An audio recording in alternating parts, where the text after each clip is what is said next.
অনেকেরই কিন্তু একটা সমস্যা, অনেক কিছু স্বপ্ন দেখি, অনেক কিছু ভেবে রাখি যে এই পয়সাটা এলে এটা করব, ওই পয়সাটা এলে ওটা করব, কিন্তু পয়সা আসারও থাকে কিন্তু আসে না।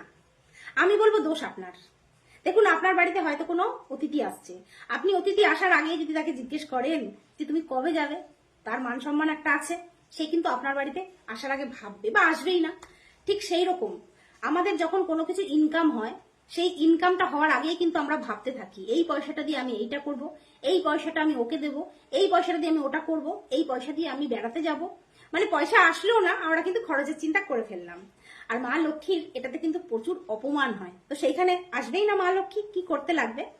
করতে লাগবে যখনই আমাদের পয়সা আসার কথা বা মাসে যে পয়সাটা আসবে, কখনো সেটাকে নিয়ে কোনো রকম ক্যালকুলেশনে বসবেন না যে এই পয়সা দিয়ে এই করবো, ওই পয়সা দিয়ে ওই করবো। আসতে দাও এবং 24 ঘন্টা নিজের অ্যাকাউন্টে সেই টাকাটা রাখতে দাও, এনার্জি ক্রিয়েট করতে দাও। তারপর সেই পয়সাটাকে তুমি, তোমার পয়সা কিভাবে খরচা করবে সম্পূর্ণ তোমার ব্যাপার। কিন্তু পয়সা আসার আগে, মা লক্ষ্মী আসার আগে, মা লক্ষ্মীর যাওয়ার রাস্তাটাকে নিজেই দেখিয়ে দিও না, তাহলে কিন্তু মা লক্ষ্মী আর আসবে না। তো দোষটা কার? তোমার। আজই শুধরাও।